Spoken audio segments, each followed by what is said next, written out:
Hi everybody, it's Christopher and welcome to Life's Not Over, It Just Looks Different on YouTube.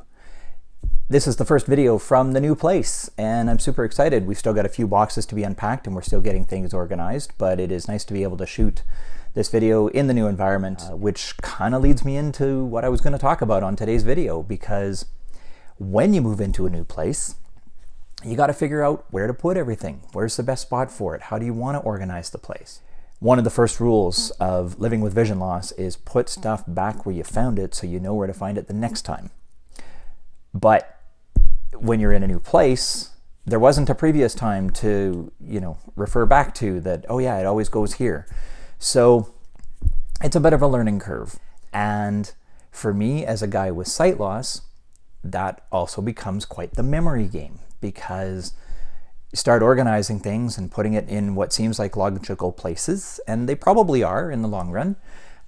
But at least for the moment, when we start unpacking boxes, and of course it's not all been me, my fiance has been doing a lot of the work as I've been working from home the past week.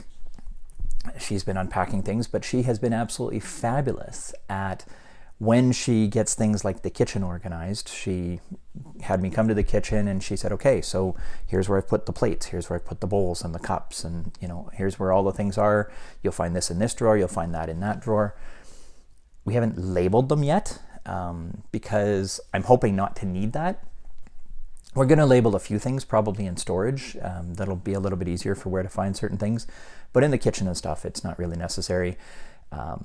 It seems to have been all done in a very logical order, and there's only a couple of times where I've sort of opened up a cupboard and went, oh, not that one, or yeah, not that one either.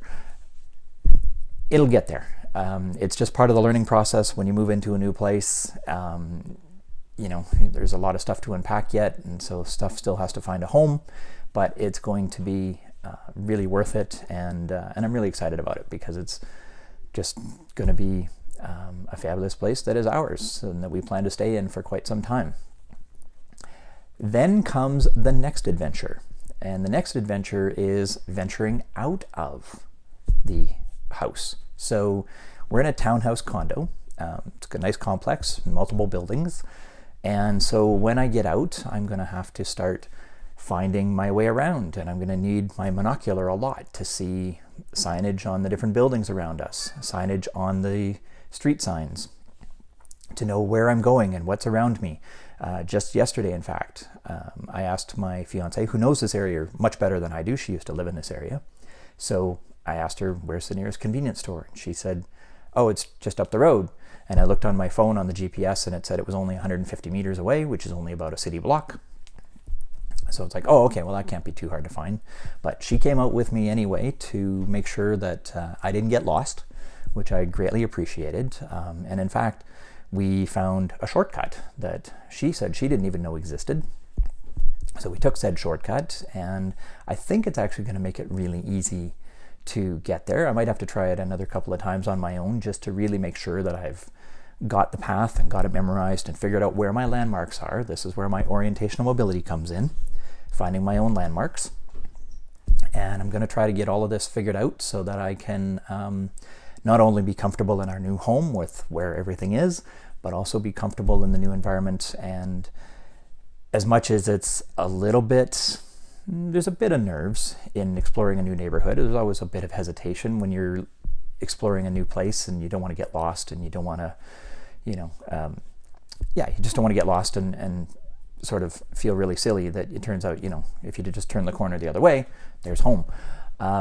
We've actually joked about it that I think I'm going to wear a t-shirt that says, if lost, return to Deborah. One of the things that I'm really excited about in this neighborhood, and I'm actually giving a little homage to my friends, the Stamps, here today, we are much closer to McMahon Stadium. We're on the same side of town now as the stadium. So I'm so excited about this, because not that the stadium is in walking distance to home, but we're much closer to it, so it's going to be a much shorter ride on the LRT, and yeah, so that's another thing that I'm really excited about, is that this summer, hopefully, if everybody can get vaccinated and we can get a football season going, we might actually get to see a live football game again, and that would be so much fun. that is everything I wanted to talk about in today's video. I want to thank you very much for watching. I really do appreciate it, and I hope you have a wonderful day.